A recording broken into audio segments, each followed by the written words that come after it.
And welcome back to another episode of The Conversation. We are rocking and rolling it today. Just want to thank all of our candidates who are stopped by and talk about their platform. Joined someone who's running for school committee, Ward 3, Matt Stanton. First and foremost, thank you again for coming on the podcast. I feel like it was just yesterday. I know. 2 years ago, it goes by like that. Well, 2 years ago was TV. Now we're just doing audio. Yep, We're just which doing is audio. better for me because face for audio. But first of all, thanks for coming on the podcast. Thank you for having me. And thanks for staying involved. I mean, it's sometimes when people run, they kind of disappear and they come back during election season. But you've been involved the last 2 years, last for a while. Yeah. But that was your first time running. And still I appreciate you involved. noticing that. I did. I pretended I was talking earlier. I pretended like I won. Right. I still went to every school committee meeting. I have reams of notebooks at home. I probably have more notebooks than the eighth grader sitting at my house right now. Let's talk about this and your passion for the schools, and talk for people who don't know you. Talk about your experience and why are you running again for a school committee. All right, my name is Matthew Stanton. I am a lifelong Brocktonian. Grew up in Ward 7, down in Ward 3 now. I ran 2 years ago, as you said. My background is in business, education, and security. The security one was a part-time thing. Business, I worked for the Boston Globe for years as a circulation. I worked in the circulation department as an auditor, which is great, which gives me a different perspective on the school system. At the Globe, auditing the sales and returns of multiple publications, not only the Globe, regional, national, international publications. You have to make sure that every paper that goes out is accounted for. Mm-hmm. And we were accountable to the Audit Bureau of Circulation so that we could, in tandem, work with the advertising department to set the rate for advertisements. So, you sell a certain number of papers, you can charge a certain amount for advertisements, which kind of, goes with the formula of enrollment in schools almost. Right. I take it that way. Education, I went into the after school. It was never something I saw myself doing. I got in there and absolutely fell in love with it. It wasn't in Brockton, it was in two neighboring towns. And it was something that it was amazing. Seeing those kids in those precious hours after school where, the parents obviously working, need somewhere for their children to be. We provided a safe environment. It was a curriculum-based after-school program, and seeing them how they could get into art, music, sports if they wanted to. But we also had a homework club where the kids were accountable. The parent would sign them up for the homework club, but the child also had to sign the paper saying that I'm going to do the homework club, 2 days a week, 3 days a week, whatever it may be. It really, I don't know, it just brought a joy to me. Right. I can't explain it any other way. It just brings a joy. The joy continues. I drop Dominic off every morning and pick him up every afternoon, and I see those kids going into the school, and I think to myself, they're our future. And when they're coming out, seeing the smiles on their faces, the interactions, they're our future. And we have to act with urgency now. What is your vision for, if you get into the school committee, what would you like to see implemented? What policy you want to see continue? What's kind of your vision? Well, urgency is in every aspect. Mm-hmm. There's no way of, elementary, we have middle schools, we have high schools, and they're spread out throughout the city.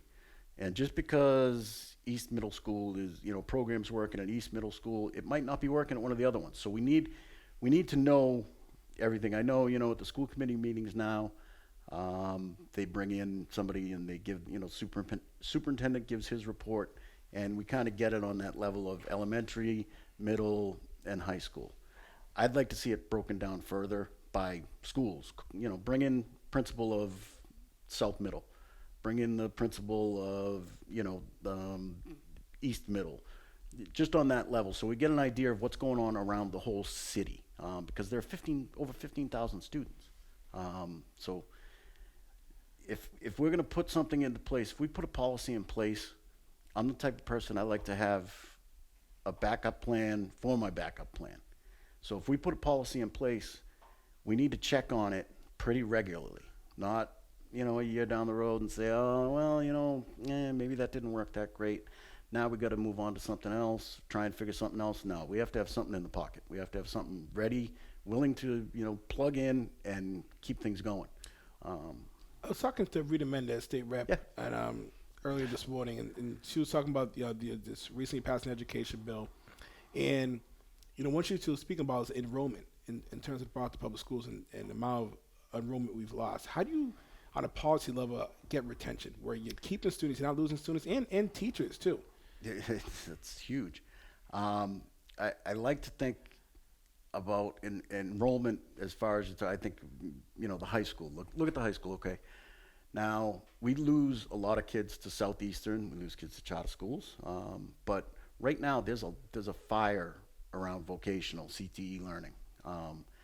And I believe if they're not in it already, we're going to be soon in a feasibility study on whether we build a new Brockton High School or we remodel.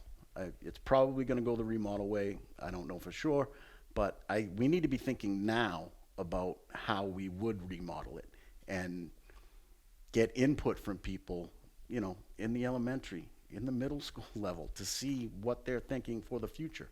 And if we have to increase the CTE program at Brockton High, we can do that with this, while we're rebuilding Brockton High School, basically, we make a bigger portion of it for that.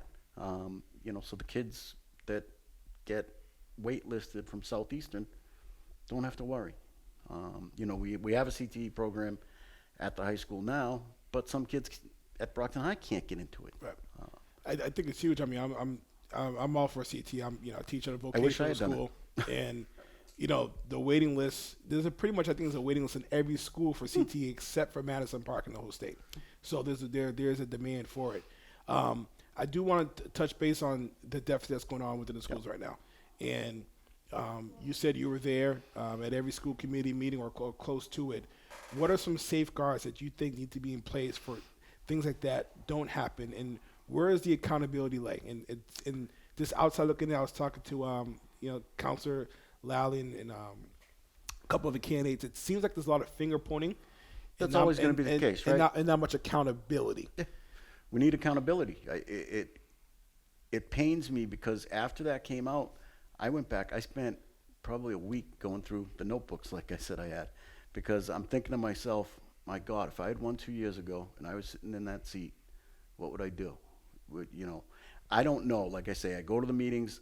I don't get the packets that they get, and I would like to think, and I believe that maybe there was probably nothing in those packets that would have led them to it, but sometimes you just got to be proactive. Right. And I know 2 years ago when we spoke, I had said, that we were talking about the federal money coming in and all this, we were going to be flush with cash. Right. And I said to you, money doesn't solve all problems, and we have to be very careful with it. I know there was some money that had to be spent on COVID-related things and stuff like that, but we have to watch every dollar.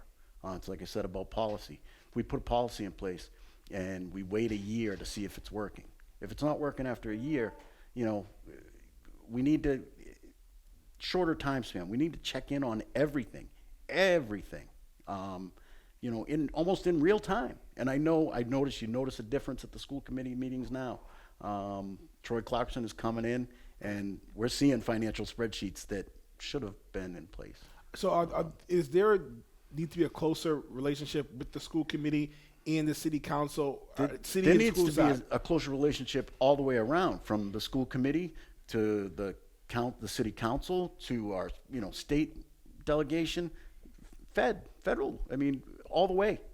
That's the only way that we can ensure that our future is in every school in this city every day, doing the work that they are doing. They're learning, and it's up to us. The policies that we put in place today are our future because they're for them. They're for the students. A lot of criticism is going towards city council and to Mr. Thomas. Is that criticism warranted, or is that something where we got to take a deeper look and see what was the specific reason why the overspend? It seems to me like what they're saying was the buses seemed like that was a big reason why, and the loss of students. and not being able to Yeah, I mean, I think with the to account for initial, that. because we're talking, there was the 14 million and then the 18 million before that with the Right. enrollment. That the enrollment part is the enrollment part because that's the formula. We get X amount of dollars for each student. So I kind of understand that, but at the last school committee meeting, they added 3 community members to make sure that it's, impartial and no connections to Brockton. And they'll do that audit. I'm not going to point fingers at anybody. I don't know, Right. I don't know. Right. I don't have the information, so I can't tell you. When they do that audit, that should tell us. That should tell us, and that should tell us the areas that we need to look at, the areas that, where there was overspending. But again, it comes back to, as a school committee member, this would be my full-time job. My wife and I made a decision a few years ago. Dominic was having a heck of a time, and he needed that help and support. And I'm not ashamed to say my wife would make more money than me, so it was me. And I fought his battles. I'll fight battles for all 15,000. I'll fight the easy fights. I'll fight the hard fights. I'll have the easy conversations. I'll have the hard conversations. I'll ask the questions. Let's talk about what separates you from, there's a lot of good people running, but what Great. separates you Yeah. from your opponent, and why should they choose you? I think I did this last time too. I don't like to. Everybody's running, I think, for the right reasons. Right. So it really comes down to what the voters think. And like I said to you, this would be my full-time position. I would commit to holding. I think this should be the way for everybody. I think everybody should hold office hours in the city council, school committee. I would hold office hours at least a couple days a week. I'd find someplace to, and forums, community forums for specific Ward 3, at least once a month to start. And if they want them bi-weekly, that's fine with me too. My schedule's open. I can, have no problem. My door, I say it, my door is when I'm knocking and walking around the neighborhoods. Ward 3 is great. My door's always open. And I literally mean that. I mean, it's getting a little colder now, so the door will be closed and locked, but somebody knocks on my door, I'm answering it. Somebody calls me, I'm answering the phone. I think Ward 3, I grew up in Ward 3. Kennedy, I'm a Kennedy kid. Kennedy kid. My wife's a Kennedy kid. Through and through. So, Yep. Ward, that's just a great area, great neighborhood. Yep. So November 7th, just want to remind the viewers, November 7th is Election Day. Final pitch. My name is Matthew Stanton. I will give you absolutely every ounce of myself. I know that the children that fill our schools every day are our future. Yours, mine, they're our future. We need to give them every resource, every tool available to succeed. And I would make that my mission. That would be be everything. It would be everything. Matt, thank you so much for joining us. All right. Wish you the best. Nubia, I thank you. You do it so much. You don't get enough credit.